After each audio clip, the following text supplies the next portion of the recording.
everyone, this is Vicki from Bebes. I just wanted to do a quick little video first to update everyone that I will be closed for the next 2 weeks or whenever they give us the okay to open. This is my dog Penny, and I just wanted to give you a couple little tips that you could do at home to ease your minds if anybody is worried about the upkeep of their dog. So you can give baths at home. I just like to always mention that if a dog is matted and you give baths at home, it can make the mats tighter. So just be cautious if your dog is matted or anything. Put the collar on and a leash and attach them to something just to kind of keep them in one place. You could put them on a dresser, a table, or something like that, so it's easier for you to do with a smaller dog because it can be kind of back-breaking. You could sit on the floor, have the dog lay down. It could be a nice relaxing experience maybe if they'll tolerate that. So usually with brushing, most people might want to go up at the top, but I would say don't start at the top. You want to start at the bottom. So you could start I would also start on one side. So say you start with one leg, then you would go ahead and lift up the hair.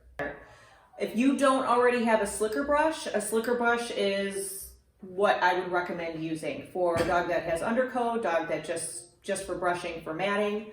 It'll get any of the loose hair out and any little tangles. It'll be harder if they're matted.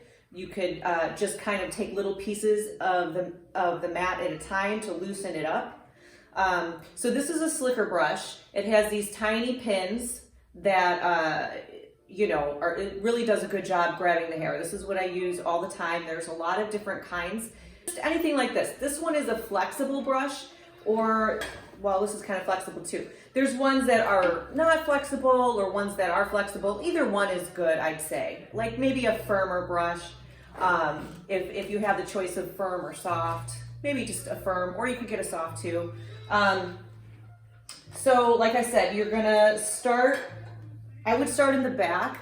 You want to lift the hair up, and then as you brush, have a light hand on it, but you want to get to the skin, and then you're going to pull away. So you want to get to the skin, pull away.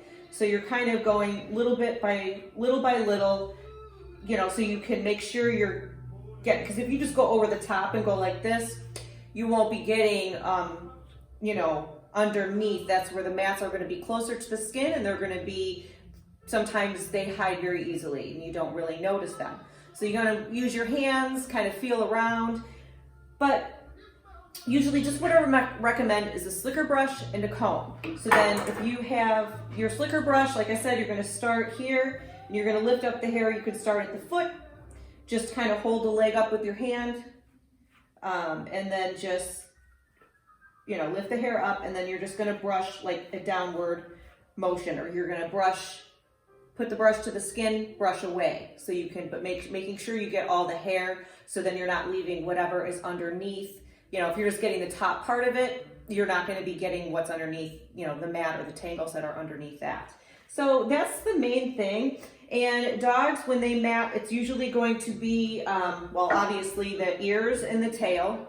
Behind the ears, if your dog is in good shape already, you can just keep up by just brushing.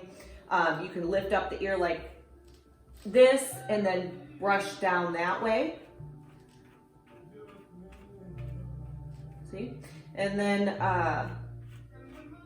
when you're done brushing, so I'm just going to brush the whole ear. You just could do it gently, and then you can just kind of lay the ear in your hand. You brush away a little bit, and then the comb you want to use that to check to make sure all the mats are out. And then if you catch one, then you can be like, oh, I gotta go and brush that part out here, and then you check with your comb, because sometimes it's hard to tell, and then that is all you need. So it's pretty much just about getting down the technique of the brushing, and making sure that you get, they're going to mat their chest, their neck, ears, tail, underneath, like anywhere that there's friction, I would avoid keeping harnesses on or any sweaters or anything like that. You could put it on, but don't leave it on because that will also cause matting. And that's really all you need to do. I mean, and they'll be fine. And if they have just, make sure obviously water, food, and exercise, they're happy. But if anybody's concerned about the coat care and maintenance and if you don't brush at home, just know that when they, if with all this going on, once your dog does get in, if it's been a month past their normal time and they have a longer coat, most likely they will have to be shaved. Well, they will have to go shorter. So depending on the severity of the mats, the dog will just have to go shorter and it'll grow back and start fresh. You do want to do them at home. I don't know if anybody has a Dremel and is experienced with using a Dremel, you could use that. Nail trimmers, like for here, you can just kind of pull the hair back. And if you look at the nails, most people, it's hard to tell where the quick is. So if you just take, like, Penny doesn't like getting her nails done, but if you just take tip, you could even just tip it. Just take the tip off. You should be pretty safe with that to not get into the quick. If it's too hard, maybe the nails aren't super long to where, or maybe the quick is pretty close. So you really wouldn't need to worry. I just want to let everybody know, obviously, that I will be closed for the next 2 weeks, or whenever they give us the okay for the businesses being open again. And I just hope that everybody is safe and healthy, and we will all get through this. We are in this together. And once everything is back up and running, then we will, my schedule is going to be pretty crazy, but everybody has been so great as it is. So I look forward to seeing everybody in the future, and we're going to do our best to make sure that we can, accommodate as much as possible. Thank you, and stay healthy.